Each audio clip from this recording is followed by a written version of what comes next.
नमस्कार, आप देख रहे हैं एड इवेंट मीडिया। आइए जानते हैं आज विभिन्न शहरों में आयोजित होने वाले प्रमुख कार्यक्रमों की जानकारी।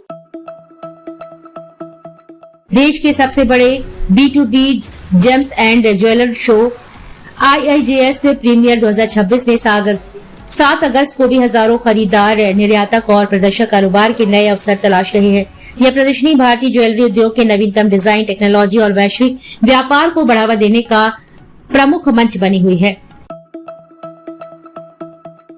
भारत के प्रमुख B2B hospitality trade show India international hospitality expo IHE 2026 में hotel, restaurant, cafe, bakery, commercial, kitchen equipment, hospitality, technology और सप्लाई सेक्टर की अग्रणी कंपनियां अपने नवीनतम उत्पादों और सेवाओं का प्रदर्शन कर रही हैं। यह एक्सपो उद्योग जगत के प्रोफेशनल्स, निवेशकों और खरीदारों के लिए नेटवर्किंग, बिजनेस विस्तार और नई तकनीकों को जानने का महत्वपूर्ण मंच बना हुआ है। भारत के प्री फैब्रिकेटेड, प्रीकास्ट और मॉड्यूलर कंस्ट्रक्शन उद्योग को समर्पित third India prefab expo and summit 2026 का शुभारंभ 7 अगस्त से नई दिल्ली की यशोभूमि में हो रहा है। 3 दिवसीय इस B2B एक्सपो में smart construction, modular building, precast technology, steel structure, green building और आधुनिक इंफ्रास्ट्रक्चर समाधानों का प्रदर्शन किया जाएगा। देश विदेश की अग्रणी कंपनियां, उद्योग विशेषज्ञ और निवेशक इस आयोजन में भाग लेकर निर्माण क्षेत्र के भविष्य पर चर्चा करेंगे। आइए जानते हैं खास खबरें। बॉम्बे हाई कोर्ट की गोवा पीठ ने वर्ष 2013 के चर्चित यौन उत्पीड़न मामले में तहलकी का पूर्व संपादक तरुण तेजपाल को दोषी करार दिया है। यह फैसला गोवा सरकार की उस अपील पर आया है जिसमें साल 2021 की निचली अदालत के द्वारा तरुण तेजपाल को बरी किए जाने के फैसले को चुनौती दी गई थी। JPSC, JSSC समेत विभिन्न भर्ती परीक्षाओं में कथित अनियमितताओं के विरोध में 13 दिनों से आंदोलन कर रहे छात्रों और झारखंड सरकार के बीच बातचीत की संभावना बनी है। मुख्यमंत्री हेमंत सोरेन की ओर से वार्ता का संदेश भेजा गया है, लेकिन छात्रों ने बातचीत मीडिया की मौजूदगी में खुले मंच पर कराने की शर्त रखी है। तमिलनाडु में आधिकारिक समारोह के प्रोटोकॉल को लेकर एक बार फिर विवाद खड़ा हो गया है। 21 सांसदों ने राज्यपाल RN रवि अर्लेकर को पत्र लिखकर विश्वविद्यालय और सरकारी कार्यक्रमों में तमिल राज्य गीत को परंपरा के अनुसार सबसे पहले गाए जाने की व्यवस्था बहाल करने की मांग की है। आज संसद के मानसून सत्र का 14वां दिन है। पिछले 13 दिनों के दौरान सरकार और विपक्षी दलों के बीच गतिरोध जारी रहा है। विपक्षी सांसदों के हंगामे के कारण दोनों सदनों की कार्यवाही लगातार बाधित होती रही। अमेरिकी नागरिकता और आव्रजन सेवा ने अपने अधिकारियों को यह अधिकार फिर से दे दिया है कि वे अधूरे या आवश्यक दस्तावेजों के बिना जमा किए गए इमिग्रेशन लाभ संबंधी आवेदनों को बिना अतिरिक्त नोटिस जारी किए सीधे खारिज कर सकते हैं। नई नीति तत्काल प्रभाव से लागू हो गई है और यह लंबित तथा नए दोनों तरह के आवेदनों पर लागू होगी। अमेरिका के नॉर्थ कैरोलिना के कैसवेल काउंटी में एक घर में हुई सामूहिक गोलाबारी में कई लोगों की मौत हो गई है। एक व्यक्ति घायल होकर अस्पताल में भर्ती है। शुरुआती रिपोर्ट के अनुसार मृतकों में संदिग्ध हमलावर भी शामिल है। पुलिस मामले की जांच कर रही है। मौसम विज्ञान केंद्र ने बृहस्पतिवार को उत्तराखंड में भारी से बहुत भारी बारिश का अलर्ट जारी किया है। प्रदेश के अधिकांश हिस्सों में हल्की से मध्यम बारिश के साथ गरज चमक की संभावना जताई गई है, जबकि कई जिलों में तेज बारिश और आकाशीय बिजली को लेकर विशेष चेतावनी जारी की गई है। शरद पवार की अगुवाई वाली राष्ट्रवादी कांग्रेस पार्टी ने अपने सभी आधिकारिक प्रवक्ताओं को एक साथ पद से हटा दिया है। रुद्रप्रयाग जिले में बुधवार रात से जारी बारिश के बाद अलकनंदा और मंदाकिनी नदियां खतरे के निशान से ऊपर बह रही हैं। वहीं पहाड़ी से भारी मात्रा में मलबा और बोल्डर आने से अगस्त्यमुनि में विजयनगर तेला मार्ग यातायात बाधित हो गया है।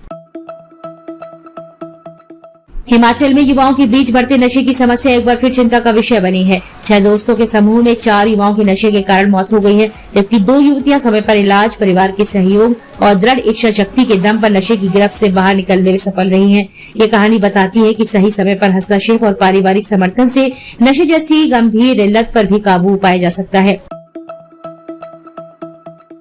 अंतर्राष्ट्रीय क्रिकेट से संन्यास लेने के बाद अजिंक्य रहाणे ने MS धोनी के साथ बिताए दिनों को याद किया है। उन्होंने बताया कि धोनी का कमरा खिलाड़ियों के लिए हमेशा खुला रहता था, लेकिन दरवाजा बंद होने पर कोई अंदर नहीं जाता था। रहाणे ने सोशल मीडिया से दूरी बनाने की अपनी आदत और उसके पीछे ब्रेन स्ट्रोक की सलाह का भी खुलासा किया है। पश्चिम बंगाल के ISF विधायक नौशाद सिद्दीकी ने आरोप लगाया है कि पश्चिम बंगाल पुलिस बिना किसी लिखित आदेश की मस्जिदों से माइक्रोफोन और लाउड स्पीकर हटाने का दबाव बना रही है। उनका कहना है कि यदि कार्रवाई करनी है तो कानून के तहत लिखित आदेश जारी किए जाए और पुलिस स्वयं कार्रवाई करे।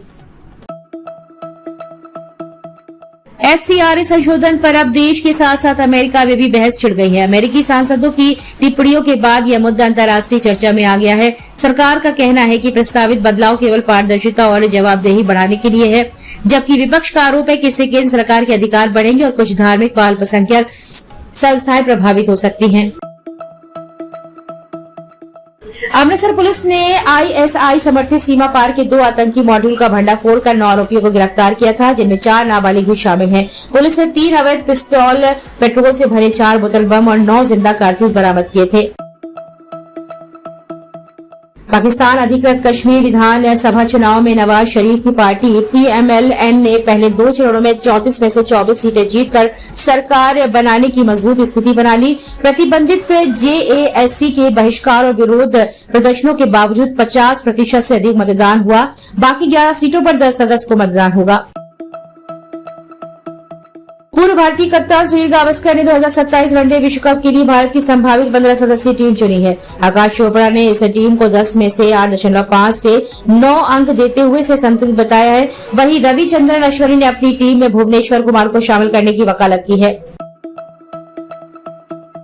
बिहार में एक हत्याकांड की खूब चर्चा है। साजिश का आरोप है कि सत्तारूढ़ विधायक पर भी लग रहा है, लेकिन हत्यारोपी ड्राइवर ने जो बताया है वह उसके गुस्से की इंतहा है। अपने अफसर को रॉड से मारने के बाद गाड़ी से कुचलने का कबूलनामा। अब बात करते हैं मौसम की। दिल्ली में आज सुबह से ही मानसूनी बारिश का दौर शुरू हो गया है, जिसके चलते मौसम विभाग ने दिल्ली NCR में ऑरेंज अलर्ट जारी किया है।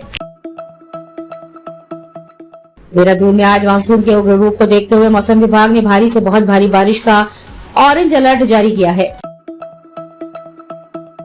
पंजाब में आज 6 अगस्त को मानसून की गतिविधियां कुछ इलाकों में सीमित रहने वाली हैं, जिससे मानसून विभाग के अनुसार राज्य के अधिकांश हिस्सों में बारिश की रफ्तार अब थोड़ी धीमी पड़ेगी। उत्तर प्रदेश में आज मानसून की पूरी तरह सक्रिय रहने के कारण मौसम विभाग ने राज्य के 50 से अधिक जिलों में भारी बारिश और आंधी का अलर्ट जारी किया है।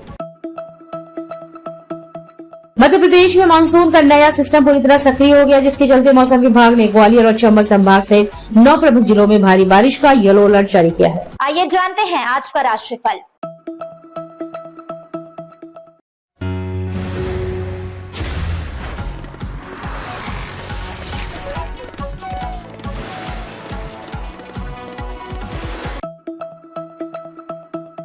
अपनी खबर, कार्यक्रम या विज्ञापन प्रकाशित कराने के लिए नीचे दिए गए कॉन्टैक्ट नंबर व ईमेल पर आज ही संपर्क करें।